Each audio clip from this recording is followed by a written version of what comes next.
Hi hello வணக்கம். இன்னைக்கு வைத்தீஸ்வரி ஆலினால் சேனலில் நம்ம என்ன பார்க்க போகிறோம் அப்படின்னா மீன் குழம்பு ரெசிபி பார்க்க போகிறோங்க. இது எங்கள் வீட்டில் நான் செய்கிற ரெசிபி, என் அம்மா மாமியார்லேருந்து எனக்கு சொல்லி கொடுத்தது. பெரிய பல் பூண்டு நான் எடுத்து நசுக்கி வச்சுட்டேங்க. ஒரு முழு பூண்டு, அப்புறம் ஒரு 4 தக்காளி, மீடியம் சைஸ் தக்காளி, ஒரு 4 ஆனியன், வந்து கருவேப்பிலை, ஒரு 4 பச்சை மிளகா கீறி வச்சுக்கிட்டோம். சரிங்களா? அதுக்கப்புறம் வந்து பார்த்தீங்கன்னா கடுகு, வெந்தயம், அப்புறம் வந்து மஞ்சத்தூள், மிளகாய் பொடி ஊற வச்சிருக்கேன். எலுமிச்சம்பழத்தை விட ஒரு 2 எலுமிச்சம்பழம் சைஸ்ல எங்கள் வீட்டில் நாங்கள் புளி கொஞ்சம் ஜாஸ்தியாக சேர்த்துக்குவோம். அதனால ஊற வச்சு எடுத்து வச்சிருக்கேன். மீன் எல்லாம் வாஷ் பண்ணி வச்சுக்கிட்டோம். வறுக்க போகிற மீனுக்கும் மசாலாலாம் ரெடி பண்ணி வச்சுக்கிட்டேன். தேவையான அளவு ஆயில் ஊற்றிக்கலாங்க. அவங்களுக்கு என்ன அளவு தேவையோ அந்த அளவுக்கு என்ன ஆயில் சேர்த்துக்கோங்க.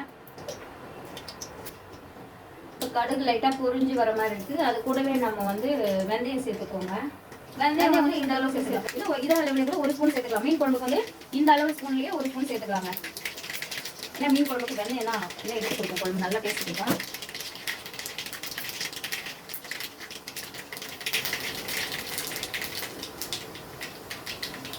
இப்போ நம்ம இடிச்சு வச்ச பூண்டையும் இப்போவே ஆட் பண்ணிக்கலாம். வெந்தயத்தோட கறிவேப்பிலை ஆட் பண்ணிக்கலாம்.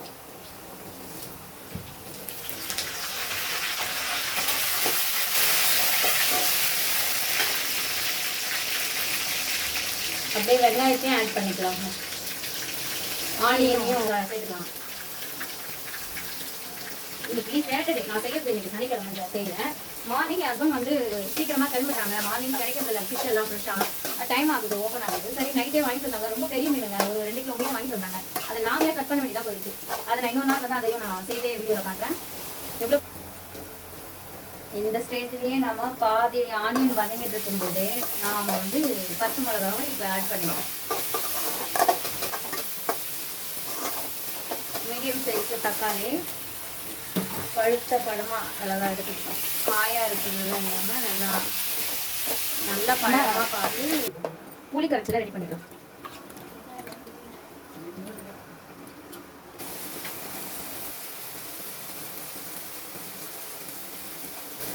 ஒரு அரை ஸ்பூன் அளவுக்கு மஞ்சத்தூள் போட்டோம். இப்போ வந்து மிக்ஸ் பண்ணிக்கலாம். நம்ம என்ன செய்யலாம், அடுப்பு கொஞ்சம் கம்மியாக வச்சுட்டு தேவையான அளவுக்கு மிளகாய் பொடி சேர்க்க போகிறோம்.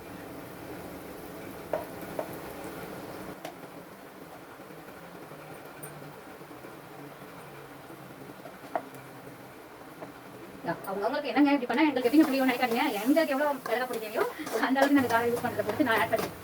இப்போ புளி தண்ணியை ஆட் பண்ணிப்போம்.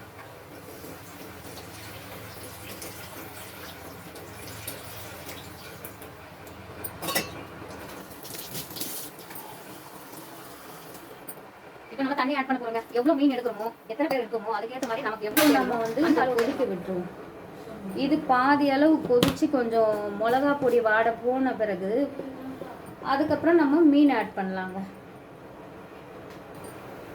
இப்போ வந்து நல்லா இது கொதிச்சுட்டு இருக்கு.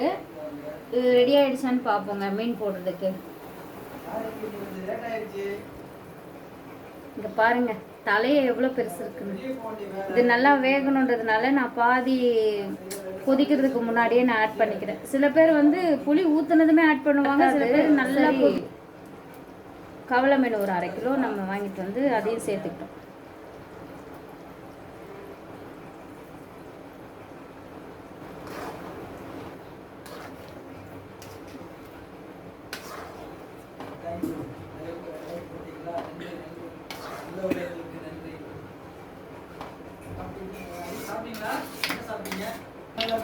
ஓகேங்க, இப்போ வந்து நம்ம மீன் ரெடி ஆகிடுச்சா பார்ப்போமா. மீன் குழம்பு ரெடி ஆகலை, ஒரு 5 மினிட்ஸ் விட்டு இறக்கிடலாங்க.